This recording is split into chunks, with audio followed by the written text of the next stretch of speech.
Bueno, muchísimas gracias por la invitación. Arrancando a manera de introducción, tengo para contarles que en Río de la Plata se encuentran las primeras momias que están allá reposando, que se llama la momia Herwood. Herwood significa cementerio.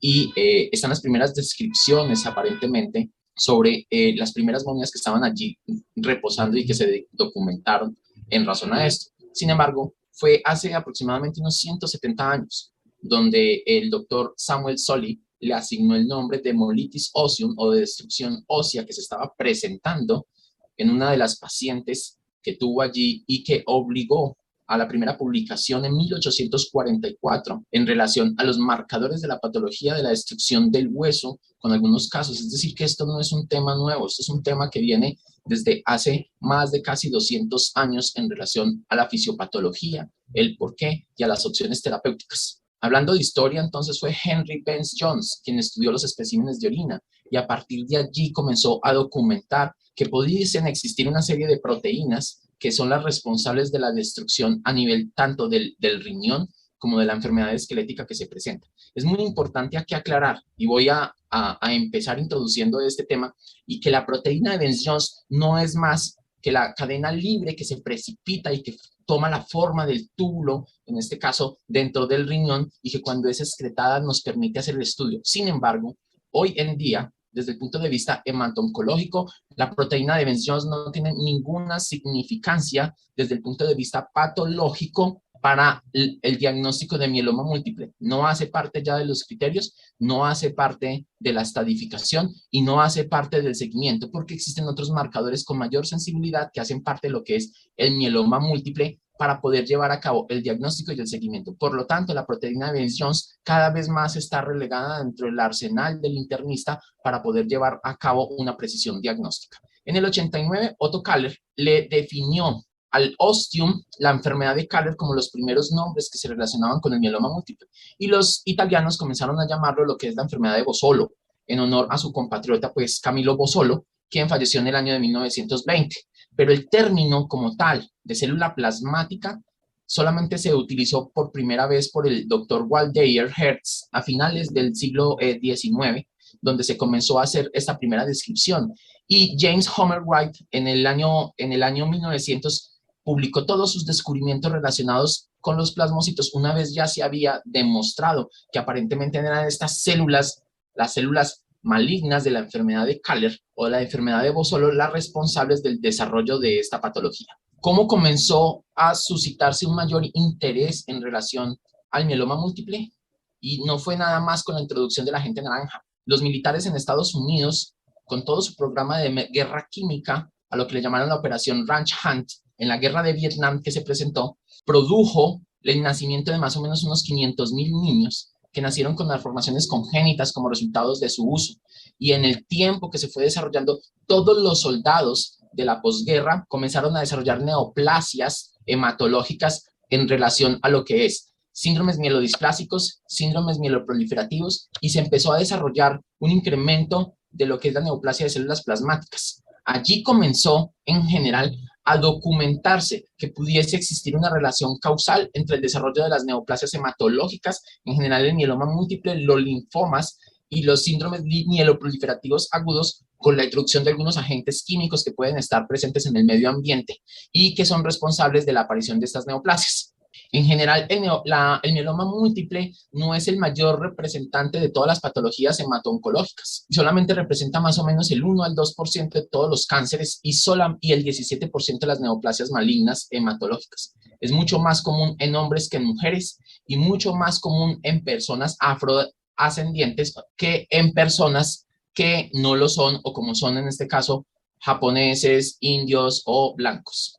¿Cuál es la incidencia anual que está reportada a nivel del mundo? Y es que 7 de cada 100,000 hombres y mujeres al año van a presentar mieloma múltiple. ¿Eso qué significa para la ciudad de Manizales? Para la ciudad de Manizales significa que cada año van a presentarse aproximadamente unos 24, 25 casos de mieloma múltiple en cualquiera de su presentación cada año que van apareciendo, y es un número muy, muy significativo, toda vez de que existe un subdiagnóstico alrededor de las fases tempranas del mieloma múltiple. Es muy fácil para el internista detectar las lesiones osteolíticas que ya están presentes, más el daño renal que se presenta en estos pacientes, pero lo que necesitamos es que se incremente la detección temprana. ¿Cuáles son esas migajas que suelta el mieloma múltiple en sus etapas iniciales que permita al clínico sospecharlo de entrada o por primera vez antes de que se estén las manifestaciones óseas que ya son muy patognomónicas y que facilitan pues ya el diagnóstico, pero cuando están presentes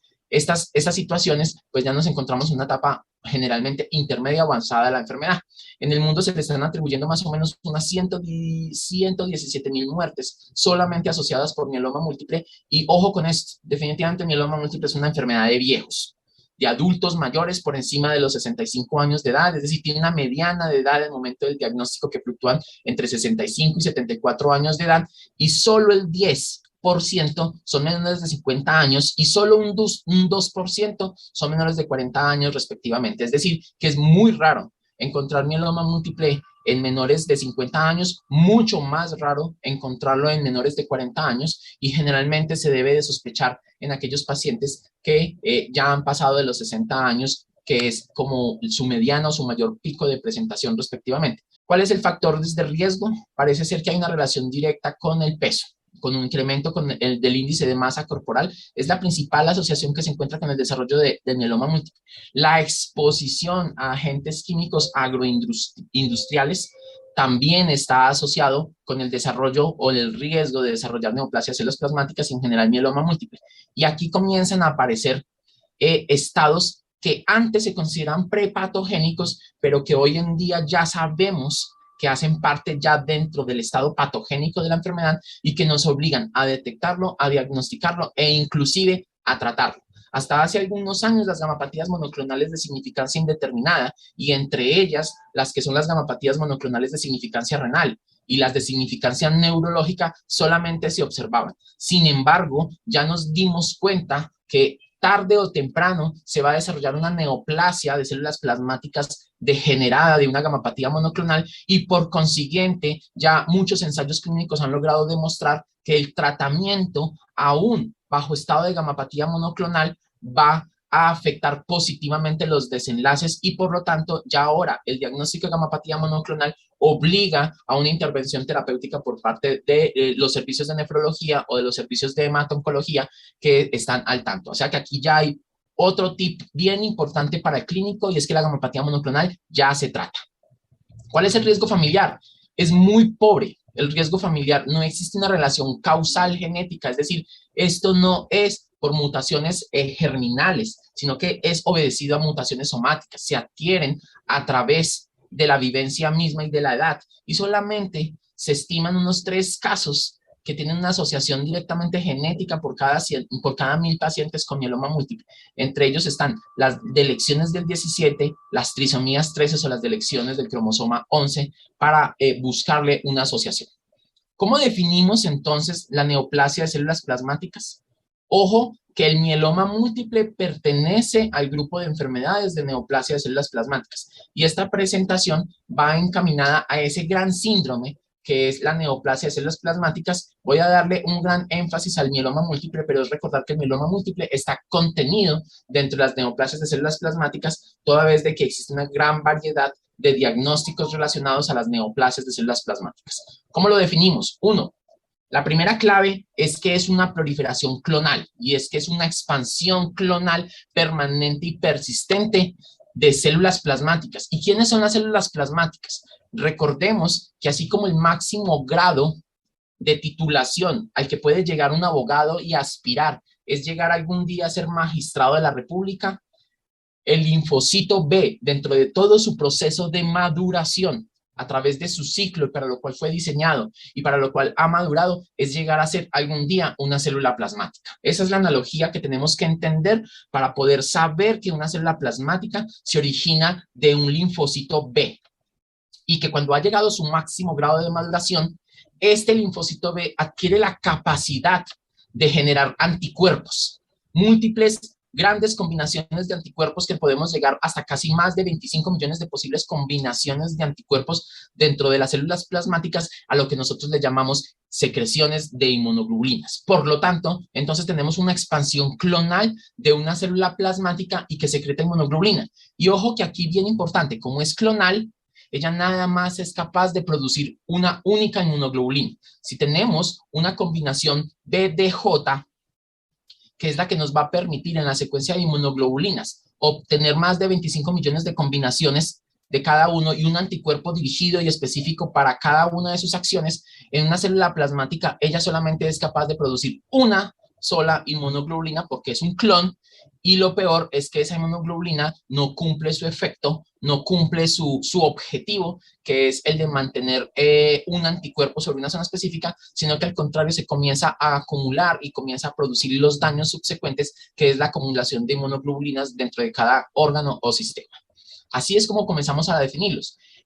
¿Cuál es la segunda característica? Y es que empieza a secretar proteínas homogéneas que a nivel electroforético lo llamamos monoclonal y que van a representar entonces esas moléculas de inmunoglobulinas que están tanto intactas o incompletas. Es decir, la célula plasmática puede secretar una cadena libre, puede secretar una cadena pesada o puede secretar la inmunoglobulina completa que está compuesta tanto de una cadena pesada como de una cadena libre, o puede no secretarla. Y aquí es la parte más difícil para el clínico hacer un diagnóstico de mieloma múltiple en ausencia de cadenas de inmunoglobulinas, ya sea fracciones libres o fracciones pesadas o la combinación de ambas, porque siempre el clínico va dirigido a intentar buscar ya sea la inmunoglobulina A, la inmunoglobulina G, la M, o a intentar buscar la cadena kappa o lambda. Y el problema es que muchas veces no se encuentra. Por fortuna, corresponde a menos del 5% del total de las neoplasias de células plasmáticas, en este caso los mielomas múltiples, y el más común es el mieloma múltiple de tipo IgG. Se le llama así porque es la banda electroforética donde ella va a mostrarse cuando iniciamos una separación eléctrica que vamos a ver más adelante de cómo es que, por qué reciben cada uno de estos nombres. Y existe lo que llama el mieloma múltiple, que es el que le estoy mencionando, el mieloma múltiple asecretor o el mieloma múltiple no secretor, que lo único que hace es producir interleuquinas en forma masiva, y todas estas interleuquinas en forma masiva y la ocupación del espacio de estas células plasmáticas por su expansión clonal son las que ocurren, las que generan el daño subsecuente a todos los órganos y sistemas, y no por la acumulación de los depósitos de monoglobulinas que están allí ya sea intactas o en formas incompletas. Cuando yo tengo una expansión de una proteína monoclonal, es decir, yo solamente estoy produciendo una única cadena de monoglobulina o una única cadena de proteína pesada o de proteína liviana, a eso es a lo que nosotros le llamamos el componente M. No es inmunoglobulina M. Y quiero también dejar este otro tip para el clínico porque confundimos la inmunoglobulina M con el componente M. Al componente M es lo que se llama el componente monoclonal, y el componente M puede ser de cualquier tipo dependiendo de la estirpe y de la naturaleza del mieloma múltiple, lo cual es muy importante diferenciar porque se detecta muchísimas veces esa confusión y es creer que el componente M es una inmunoglobulina M, y eso no lo es así. Cuando nos vamos a enfrentar, en este caso, al mieloma múltiple, aparece lo que se llaman los procesos premalignos, que es la gamapatía monoclonal de significancia incierta, que puede a su mismo tiempo tener dos subdivisiones, una gamapatía monoclonal con significancia renal o una gamapatía monoclonal con significancia neurológica. Y el proceso que se le llamaba antes un proceso premaligno, ya sabemos que está contenido entre toda la fisiopatología y que debe de tratarse. Del MGUS se progresa a una fase del mieloma múltiple, que es lo que nosotros llamamos el mieloma múltiple en smoldering. Ya más adelante les voy a contar cuáles son los criterios para cada uno, cómo se define el MGUS, cómo se define el smoldering. Pero cuando ya se manifiesta totalmente la neoplasia maligna, tenemos ya el diagnóstico definitivo, que es el mieloma múltiple. Y ojo aquí, que quiero abrirles un apartado, y es que cuando existe esta expansión clonal de célula plasmática y ella es eminentemente secretora de inmunoglobulina M y que ha de generar todas las manifestaciones protrombóticas, hemorrágicas, mixtas, neurológicas en general, todo esto hace parte del espectro de lo que se llama la macroglobulinemia de Waldenström. Este es el término referido para hablarnos de una variante de mieloma múltiple que es capaz de producir inmunoglobulina M con todos los daños desde el punto de vista hematológico y del sistema de coagulación, y por lo tanto ha de recibir y se le asignó este nombre. ¿Y por qué se le asignó este nombre y se separa un poco del mieloma múltiple? Por el tratamiento. Dado que el tratamiento difiere ostensiblemente en la forma en cómo se interviene el mieloma múltiple, distinto a cómo se podría intervenir inicialmente o en el seguimiento, lo que es la macroglobulinemia de Waldenström. Y podemos tener una neoplasia maligna que es exclusiva de la proteína monoclonal. Es decir, nosotros no vemos por ningún lado la célula plasmática en su expansión clonal, no vemos por ningún lado la proliferación celular y no vemos por ningún lado los criterios que nos determinen que pueda ser un mieloma múltiple o una macroglobulinemia de Waldenström, pero sí sabemos que existe un componente monoclonal, ya sea una cadena libre o una cadena pesada o una combinación de ellas que están en circulación sistémica en ausencia de la célula progenitora de esa cadena libre, a lo cual nosotros le llamamos una enfermedad exclusiva de cadenas libres o de cadena pesada o mixta, y es la enfermedad exclusiva de la proteína monoclonal, como es el caso de la producción de crioglobulina, perdón, a lo cual le asignamos el nombre de crioglobulinemia. Podemos tener la proliferación de cadenas libres, en este caso kappa o lambda, y aparece su depósito, lo que es el síndrome o la enfermedad de amiloidosis AL. Ojo, no podemos confundir la amiloidosis AL, que significa cadenas ligeras, o la amiloidosis producto de cadena ligera, si no la podemos confundir con la amiloidosis ATTR, que es un déficit enzimático de la transtirretina y que genera el acúmulo de esos depósitos fibrilares dentro de las células o dentro de los órganos o los sistemas, cuyo tratamiento es completamente distinto y que es obligatorio para el clínico saber y diferenciar lo que es una amiloidosis de cadenas ligeras versus una amiloidosis por deficiencia ATTR por daño estructural en la producción de la enzima transtirretina, y que solamente se puede llegar al diagnóstico por espectrofotometría de masa. Tenemos entonces las enfermedades de las cadenas pesadas, las enfermedades de las cadenas ligeras que pueden estar y que se quedan ahí como síndrome. La parte buena es que la amiloidosis AL y las enfermedades tanto de cadena ligera como de cadena pesada pueden manejarse como si fueran un mieloma múltiple o una macroglobulinemia, mientras que cuando solamente tenemos enfermedades como crioglobulinemias, etcétera, podríamos manejarlo con tratamiento inmunosupresor o al mismo tiempo tratamiento anti-CD20. Y recordemos que el linfocito, cuando ha venido entre su proceso de maduración, ella gana un clúster de diferenciación que es el CD20, y allí podríamos intervenir con tratamiento anti-CD20 para mantener mitigado, mantener frenada la célula B y no permitir que ella madure o que lleve a cabo todos sus procesos en general, que es el reconocimiento, síntesis de anticuerpos y expansión clonal para generar o madurar hacia lo que es una célula B. Esta gráfica yo quiero que la miremos con detalle, y es arrancando desde la izquierda hacia la derecha, cómo es la evolución natural de un mieloma múltiple. Y nos vamos a parar acá, en lo que es la gamapatía monoclonal de significancia incierta o el mieloma en smoldering.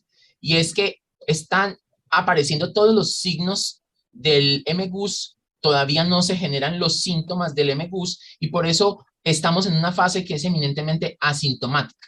La mayoría de los diagnósticos que se hacen de MGUS o de mieloma en smoldering obedece ya sea a una evaluación neurológica, ya sea a una evaluación por nefrología o dentro del seguimiento de un médico internista que detecta que pueden existir cambios anatómicos o de depósito a nivel de las imágenes de resonancia, o que comienza a aparecer una falla renal sostenida, leve, en un paciente asintomático de naturaleza que no ha podido filiar. Es decir, no es atribuida ni a la diabetes mellitus, ni a la hipertensión arterial o alguna causa secundaria que pueda ser demostrada.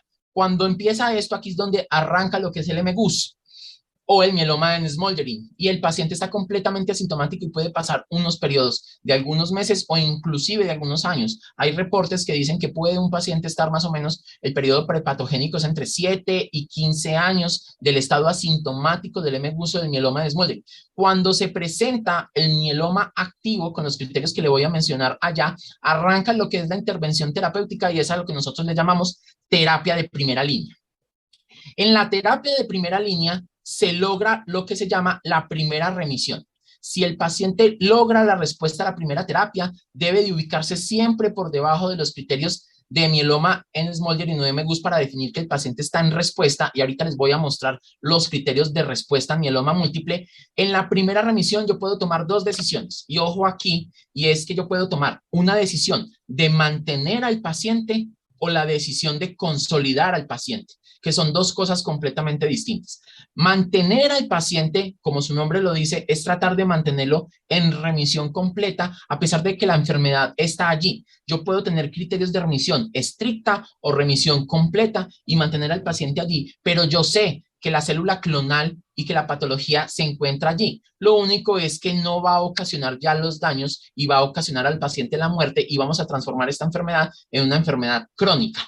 A eso se le llama mantenimiento y estoy dando unos medicamentos para mantener al paciente. ¿Cuánto dura el mantenimiento? Pues todo lo que pueda el paciente sostenerse, y preferiblemente a los pacientes de mejor pronóstico son aquellos pacientes que logran un mantenimiento más allá de 2 o de 3 años versus aquellos pacientes que hacen una recaída temprana, es decir, antes de los 6 meses cuando uno arranca apenas el mantenimiento. Cuando uno toma la decisión de mantenerlos, un ejemplo, el paciente adulto mayor que no tenga condiciones para poderse consolidar con trasplante. Es decir, cuando sabemos que por sus condiciones de comorbilidades, de perfil de fragilidad o de índice de Charlson, en este caso de carga mórbida, vamos a llevar al paciente a un mayor riesgo de morbimortalidad relacionada a la terapéutica que al riesgo de morbimortalidad relacionada a la enfermedad. O aquellos pacientes cuyo perfilamiento molecular nos va a dar características de riesgo estándar, no de alto riesgo. Ejemplo, aquellos pacientes que tengan una delección del 17P ya de entrada o de la P53 ya de entrada se consideran pacientes de alto riesgo. Aquellos pacientes que tengan delecciones, como en este caso el cromosoma 1, pueden ser pacientes de alto riesgo, mientras que aquellos pacientes que pueden coexistir con algunas trisomías, en este caso, y no necesariamente con delecciones del 17P u otros, sus pacientes se les considera de riesgo intermedio y por lo tanto tampoco tendrían indicación de llevarse a consolidación. Pero en aquellos pacientes jóvenes, estamos hablando menores de 50 años, mucho más en menores de 40 años, en aquellos pacientes cuya manifestación o transición entre el MGUS o el mieloma en Smoldering al mieloma activo fue muy corto, aquellos pacientes cuyo debut de enfermedad fue extremadamente agresivo o que tengan un perfil de riesgo molecular alto, a esos pacientes que se llevan en primera remisión se les hace lo que se llama la terapia de consolidación.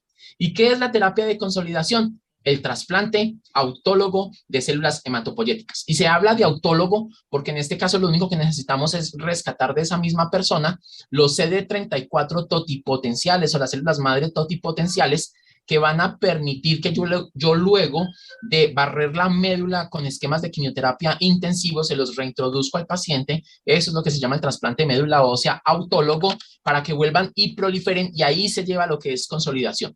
De acuerdo a su criterio y a sus marcadores de riesgo, yo puedo tomar la decisión de que después de consolidarlo lo pueda llevar a mantenimiento, o sí o no. Si el paciente vuelve a recaer, como lo vamos a ver acá en esta gráfica, el paciente luego de una primera remisión vuelve y reaparece la enfermedad, y luego de esta remisión, podemos llamarla remisión con recaída temprana menor a 1 año, remisión con recaída intermedia entre 1 y 2 años, a 3 años, perdón, y primera recaída más de 3 años en la remisión, que es de mejor pronóstico. A esto es lo que le llamamos nosotros la primera recaída, y que nos obliga a una segunda línea de tratamiento. Pero aquí es muy importante, como ustedes pueden ver en esta gráfica, que ya llevar a una remisión estrecha, es decir, llevarlo al piso, ya no es tan fácil o prácticamente es imposible, y que la enfermedad de alguno u otro modo ha venido avanzando con los daños subsecuentes que se han mostrado progresivamente, y que inclusive cuando yo hago una segunda línea y llevo a una segunda remisión, ya no vuelve a ser el mismo de antes el paciente y va a cumplir unos criterios completamente distintos para yo definir si este paciente de verdad entró en segunda remisión, que son muy distintos los criterios para yo definir si entró en primera remisión. Y aquí aparece luego, yo acá, si el paciente ya fue trasplantado autólogamente y la primera recaída se produjo después de 2 años, 1 año o 2 años, o tardía, es decir, después de 3 años, quiere decir que este paciente se benefició de un trasplante. y yo tendría la posibilidad de volver a consolidar este paciente con un segundo trasplante, ya sea un segundo trasplante en tándem, es decir, un trasplante tras el otro, o ya sea un trasplante alogénico. Como ya sé que el autólogo presentó recaída, ya tengo que considerar en una segunda línea lo que es el trasplante alogénico, es decir, de otro donante, de otra célula CD34 de un familiar o paciente que tenga HLA compatible, y a este paciente es lo que se le llama la segunda consolidación o una reconsolidación, nuevo mantenimiento, y cuando el paciente definitivamente, a pesar de esto, vuelve y recae en una segunda recaída y ofrezco una tercera línea y el paciente no responde, comienzo a entrar dentro del capítulo de lo que le llamamos mieloma múltiple refractario o mieloma múltiple resistente. ¿Qué es una célula plasmática? Ya lo habíamos mencionado antes. La célula plasmática obedece simplemente a una diferenciación de la célula B linfoide que arranca directamente en la médula ósea y cuya recombinación B de J, en este caso B de distribución y joint union, la recombinación B de J de esta secuencia es lo que va a permitir tener una gran millonada de anticuerpos que le van a permitir conferir a esta célula volverse una célula plasmática. Es importante reconocer que existen siempre unas células precursoras que van a irse diferenciando progresivamente hasta volverse un linfocito B. ¿Cuáles son los marcadores de linaje y cuáles son los marcadores de maduración de una célula B? Es decir, ¿cuál es con qué yo nací y yo voy a ser diseñado y estructurado para ser ya de entrada una célula B? En este caso, la ganancia del CD19, el CD72A y el CD22 son los clústeres de diferenciación que determinan que un linfocito B sea linfocito B y no sea otro tipo de linfocito.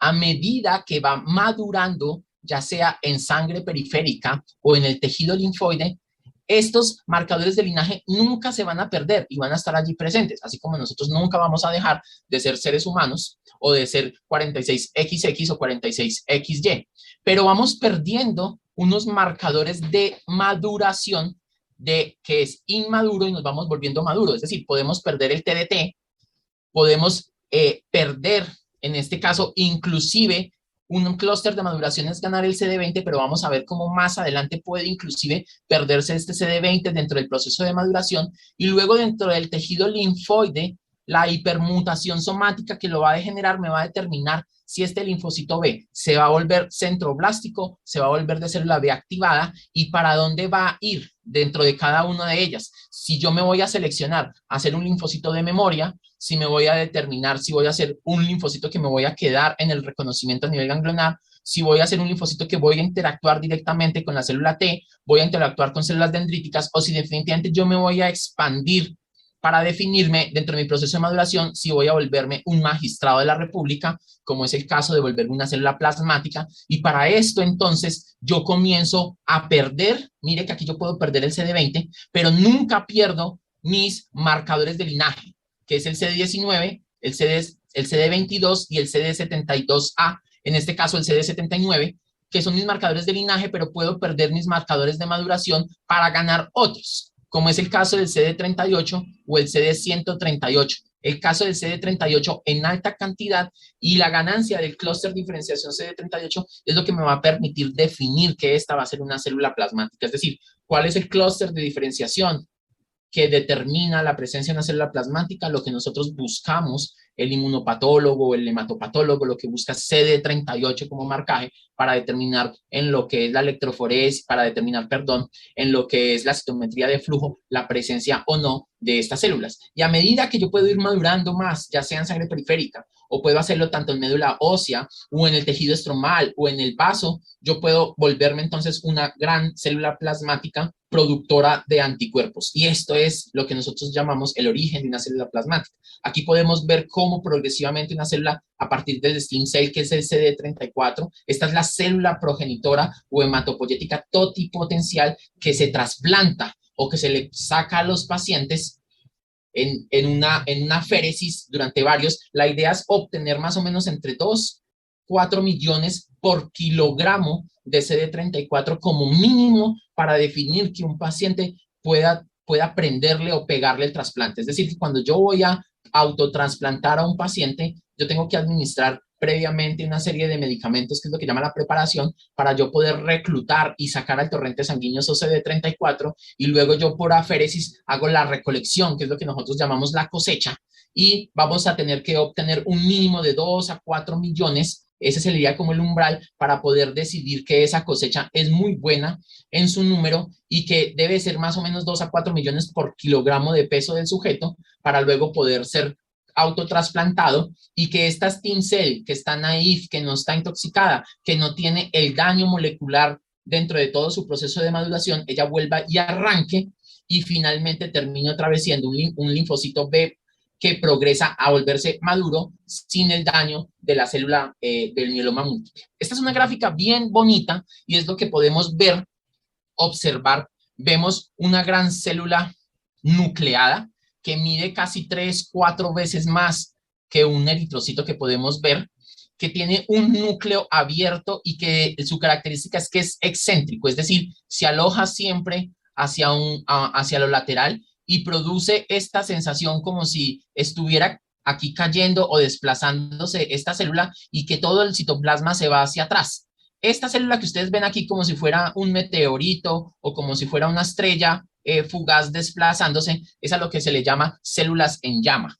Se define esas características por su acción morfológica que pueden ustedes ver. El núcleo es abierto, el citoplasma es muy azurófilo, muy cargado de vacuolas y cargado de lo que ya sabemos que son las inmunoglobulinas y las cadenas, tanto ligeras como pesadas, que van a secretar. Y pueden ustedes ver alrededor como si fuera un material proteinoide, un material circulante que no son plaquetas, que es todas las inmunoglobulinas y las cadenas libres que están alrededor y que están saliendo y que son las que finalmente van a ocasionar el daño, no solamente por ocupación del espacio, sino que también estas proteínas, todo este material, proteínas y inmunoglobulinas, son las responsables de una vez saliendo al torrente sanguíneo de los daños. Es muy importante diferenciar una célula plasmática de otro tipo de células como puede ser un eritroblasto. Los eritroblastos, a diferencia de las células plasmáticas, si bien son muy parecidos, el eritroblasto no es tan azurófilo y el eritroblasto, su núcleo es central, que parece a lo que se le llama en morfología como un huevo frito. Aquí pueden ver perfectamente el acúmulo de las células eritroides. En este caso, mire un fenómeno de Rouleaux manifiesto de agregación de todas las células. Aquí podemos ver perfectamente todo el material que está circulando y esta es la forma como en circulación sistémica y en los tejidos se acumula una célula plasmática para producir su daño. Pero entonces, ¿por qué causa tanto daño una célula plasmática? La célula plasmática ocasiona su daño por la presencia de las inmunoglobulinas o la presencia de las citoquinas que están allí circulando.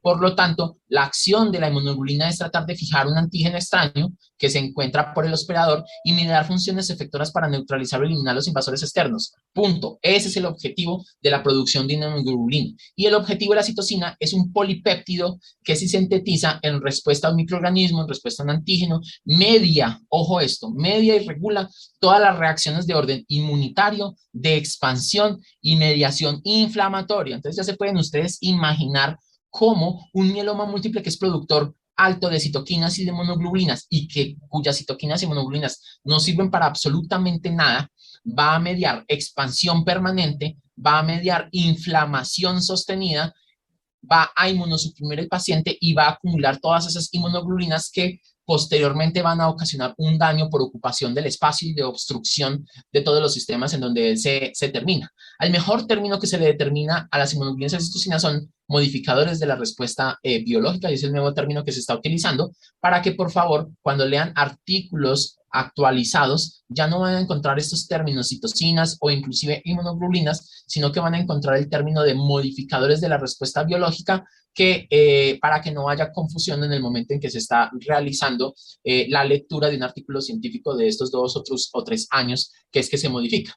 Y como pueden ver, cada uno de estos linfocitos pues tiene un objetivo. Aquí hay un linfocito T cooperador que cuando comienza su producción con interleuquina 4, media al linfocito B para que él sintetice inmunoglobulina E. Mire cómo lo está llamando. O inclusive dentro del propio linfocito T genera una diferenciación a un linfocito TH2, ya puede inclusive actuar a través de la producción de linfoquinas o de citoquinas o mediadores de la respuesta, también para proliferar aumentar y activar la producción de macrófagos, inhibir la activación de los mismos, aumentar la expresión de las moléculas de complejo mayor de isocompatibilidad en todos los tipos similares. Por lo tanto, mire todas las funciones que tiene la producción de las citocinas o de las inmunoglobulinas, si es que tiene acción pleotrópica, acción de redundancia, acción sinérgica, acción antagónica, acción de proliferación, entre otras, o de supresión. Y aquí tenemos una estructura general donde podemos encontrarlas, ya sea las inmunoglobulinas podemos encontrar ancladas al linfocito, ahí es cuando el hematopatólogo o patólogo busca las que están ancladas, o pueden buscar las que son las inmunoglobulinas solubles, que son las que nosotros pedimos mucho en sangre, o podemos encontrar lo que es la cadena ligera únicamente.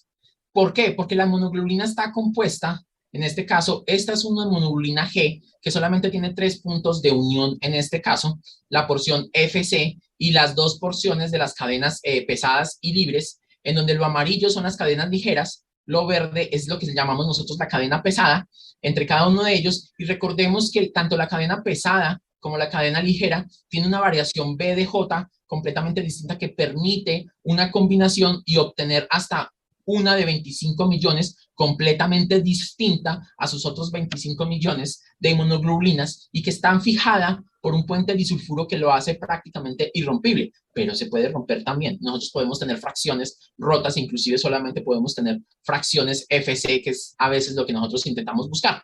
Las cadenas lo podemos llevar la región variable y la región constante. La región variable siempre constituye una cadena pesada con una cadena ligera, pero mire que la cadena pesada también tiene un BDJ pequeño, pero lo tiene, que permite la recombinación con la cadena ligera para tener toda esa multiplicidad de combinaciones posibles para poder llevar a cabo su acción. Y nosotros tenemos puntos de acción. Siempre hablamos que tenemos zonas de unión de la porción FC, que es la función efectora, y tenemos puntos de unión, que es la porción FAP. Es decir, que una hemoglobina M tenemos 2 porciones FAP, que es las que se unen al antígeno, y tenemos una porción FC, que es la que tiene actividad biológica. Ojo con esto, porque recordemos que inclusive porciones FC pueden activar complemento, pueden activar lisis y destrucción celular, que por eso se llama actividad biológica, pero al mismo tiempo la porción FC es la que se puede anclar a la superficie de la membrana, en este caso de la célula que está presentándose o que tiene este anticuerpo. También tenemos fracciones cristalizables, ese es el término. El término FAP significa fracción de unión antigénica y el término FC es lo que llamamos fracción cristalizable dentro de esto. Y tenemos 5 clases: inmunoglobulina G, A, M, D y E. ¿Y por qué este nombre?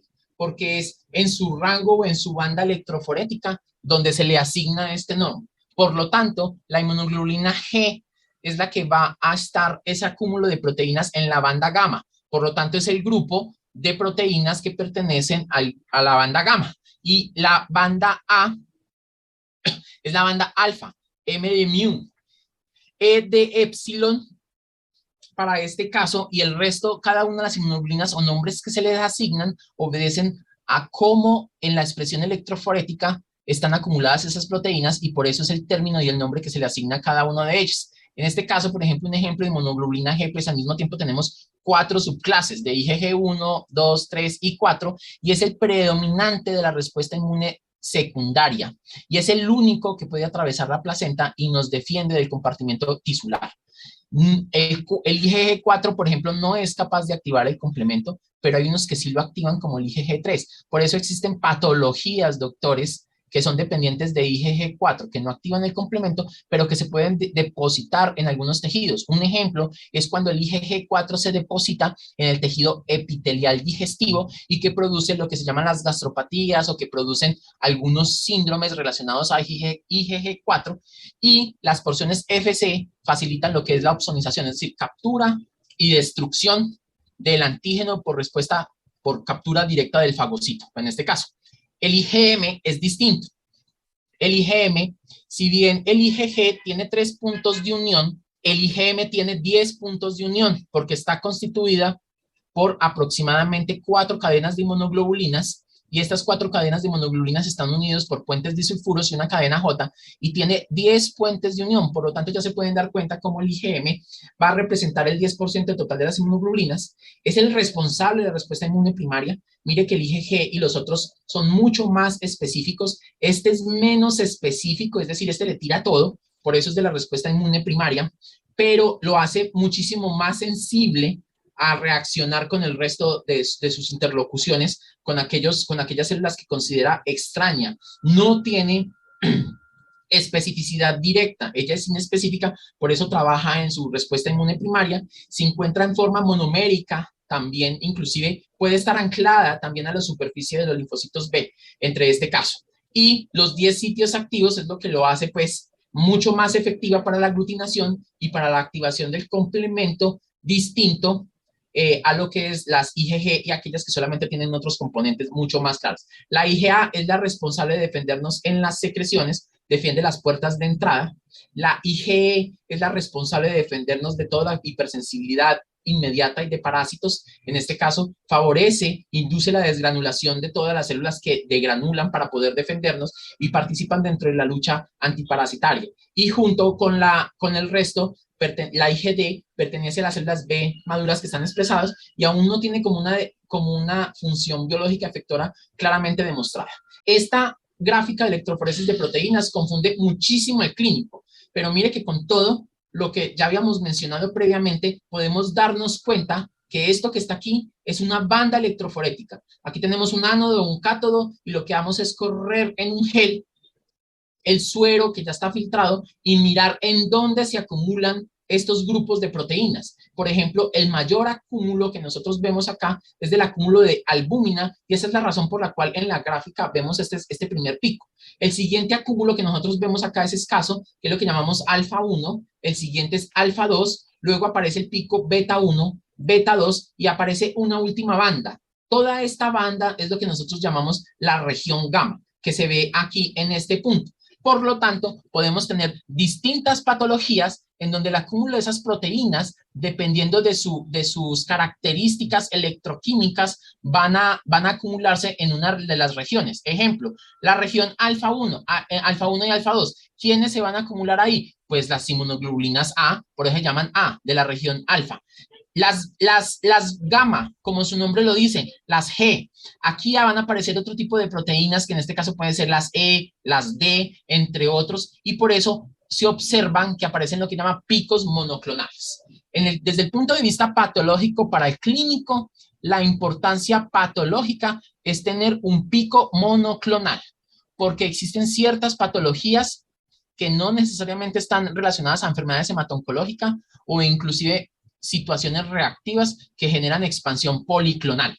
Y los picos policlonales, yo puedo tener un pico aquí y otro pico acá y otro pico acá, habla de que la célula es no cancerígena, es no maligna, es una expansión clonal de célula B que tiene actividad policlonal, es decir, ella no es un clon. Por lo tanto, no estamos hablando de una célula mielomatosa ni de una neoplasia de células plasmáticas. ¿En qué patologías se ven estos? En enfermedades reumatológicas, y también se ve en lo que es, por ejemplo, la infección por VIH.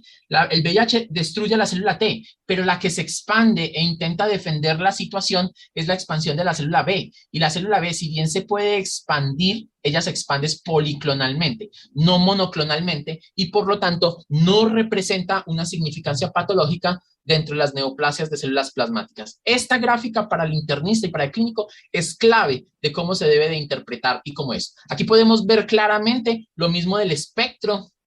Aquí está la banda electroforética de cada uno de ellos y podemos ver los espectros gamma, alfa, mu, kappa, en este caso lambda, para poder ver dónde estas proteínas se van yendo acumulando y cómo esta es una expresión normal, esta es un incremento policlonal. Mire los picos que se están demostrando, en este caso en la región gamma, cómo podemos ver picos, y aquí vemos un pico dentro de la región gamma. Ojo que esto está al revés, ¿no?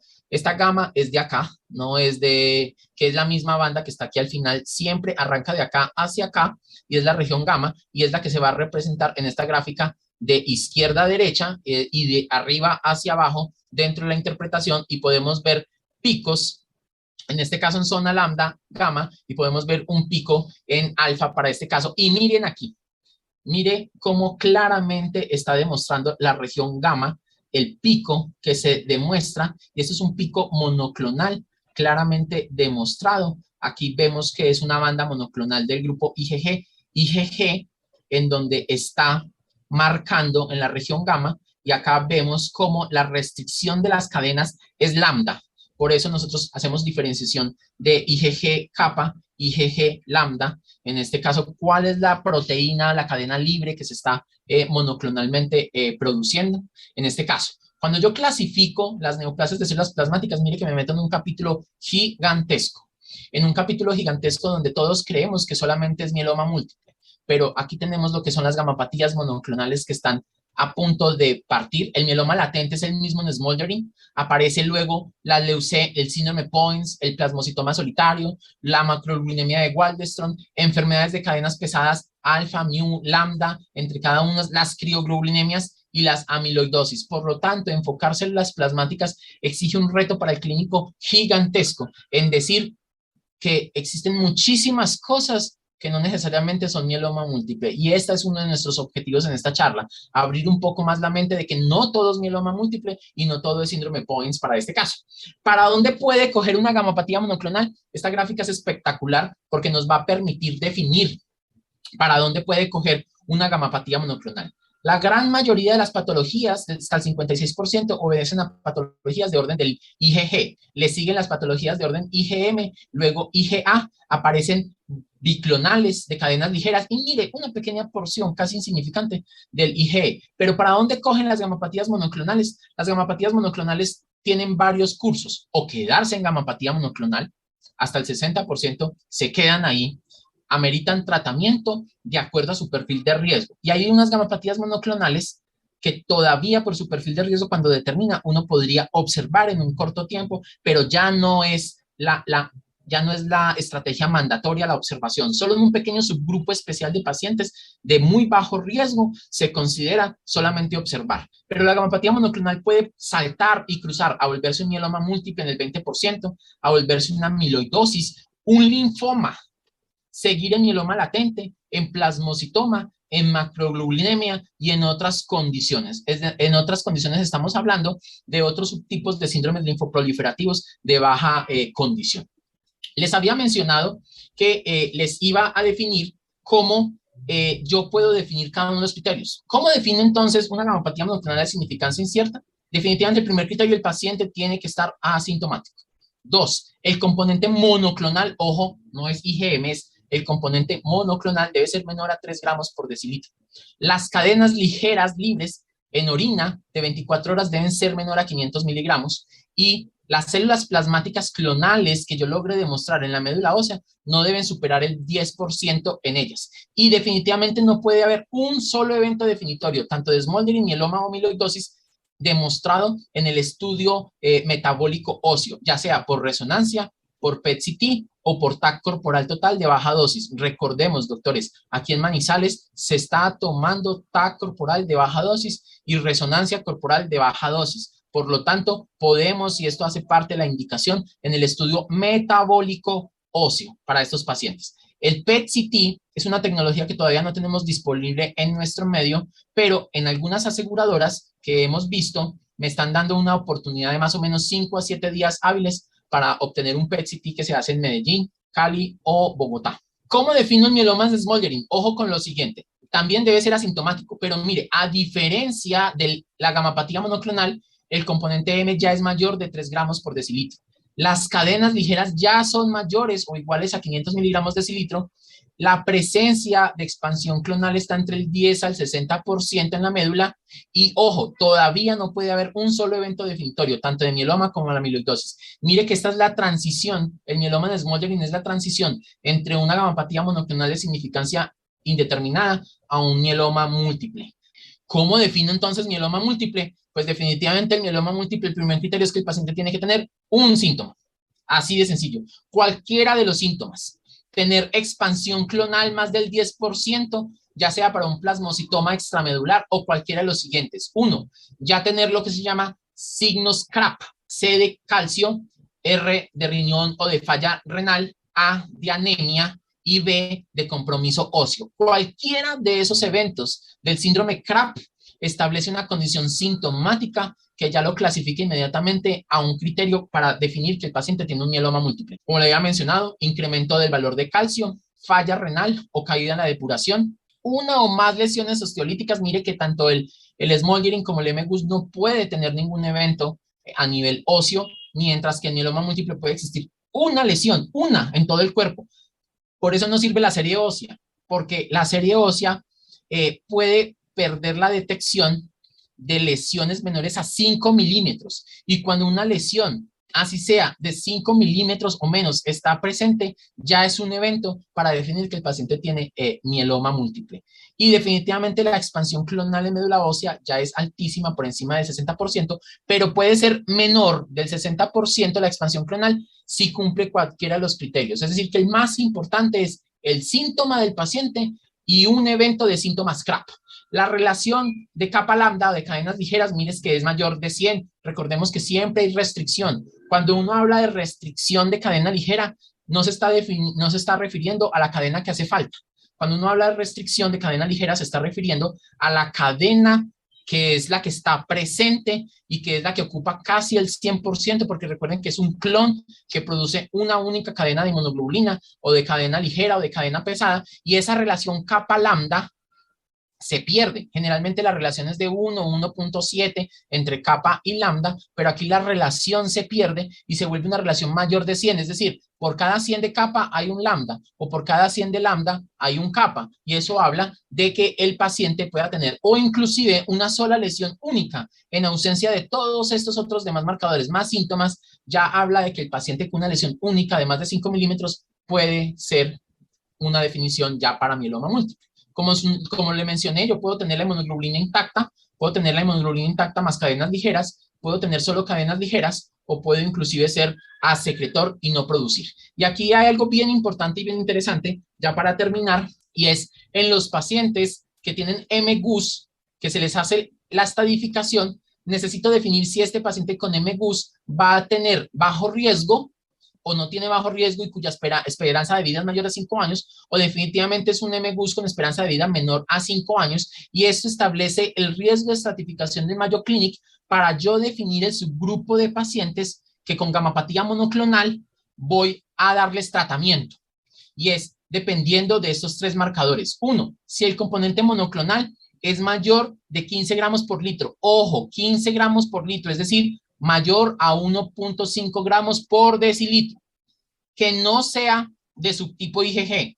Todos los subtipos IgG requieren tratamiento. El único que se puede uno considerar, observar, es el que no sea IgG, y tener una relación anormal de las cadenas libres. Si se cumple alguno de estos criterios, aquí se establece el puntaje. Esto determina si el paciente es de bajo riesgo, intermedio o alto riesgo, y definitivamente aquí aparecen los riesgos de progresión, y mire cómo salta un paciente de riesgo bajo a riesgo intermedio y alto, y por lo tanto el único que podría observarse en el tiempo, porque su riesgo de transformación es bajo a 20 años, es aquel paciente con bajo riesgo y que cumpla estas características. De resto, todos los demás pacientes que cumplan criterios de riesgo intermedio o alto en gamapatía monoclonal deben ser tratados. Para esto, exactamente los mismos criterios en mieloma smoldering para definir el tratamiento, y aquí hay un espectro que ya les había mencionado, el síndrome CRAP, que se habían dado cuenta que solo el 70% de los pacientes tienen anemia, y mire esto bien importante, la hipercalcemia solo es 1/3 de los pacientes,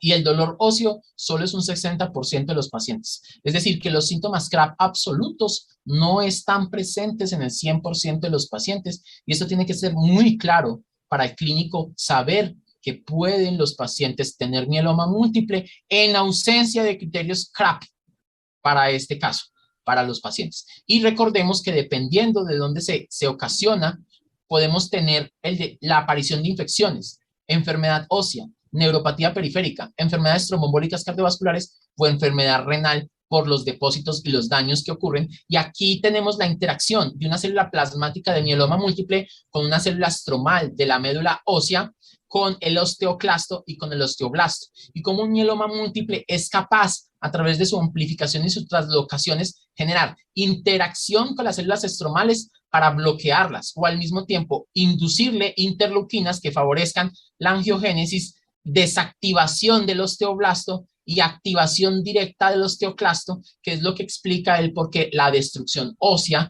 y tanzonal, porque la destrucción por lotes es lo que caracteriza y es porque allí es donde está ubicando, está generando como un ambiente tumoral para poder ella expandirse, y son las lesiones líticas que nosotros vemos. Aquí vemos una interacción de las distintas translocaciones y de las rutas que se generan a nivel molecular, de cómo cada una de estas translocaciones puede llevar y desencadenar cada una de las rutas, y por eso las translocaciones es definitiva, junto con las mutaciones o las delecciones, para definir el riesgo que tiene este paciente de recaída, resistencia, progresión o de muerte relacionada para con ellos. Y aquí aparece la estratificación de riesgos. Si yo tengo trisomía, tengo un riesgo estándar. Si tengo una translocación 11-14 es un riesgo estándar, pero si tengo un 4-14 es de alto riesgo, entre otras cosas, una 14-16. Si tengo una mutación de la P53 o delección del 17 es alto riesgo. Les había mencionado también del 1Q, también es alto riesgo para estos pacientes. Y mire cómo todo arranca de un MGUS hasta transformarse ya sea en un mieloma múltiple.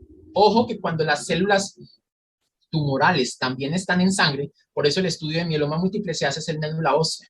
Pero si yo tengo células plasmáticas demostradas en sangre periférica, a eso me estoy refiriendo con leucemia de células plasmáticas. Yo puedo tener un mieloma múltiple más leucemia de células plasmáticas, y si la expansión clonal de esas células plasmáticas ocurre en una zona distinta al hueso, es lo que estamos llamando mieloma múltiple extramedular, porque podemos tener mieloma múltiple extramedular en el pulmón, en el riñón, en el intestino, en el cerebro, en cualquier otro órgano donde ella quiera allí anidarse.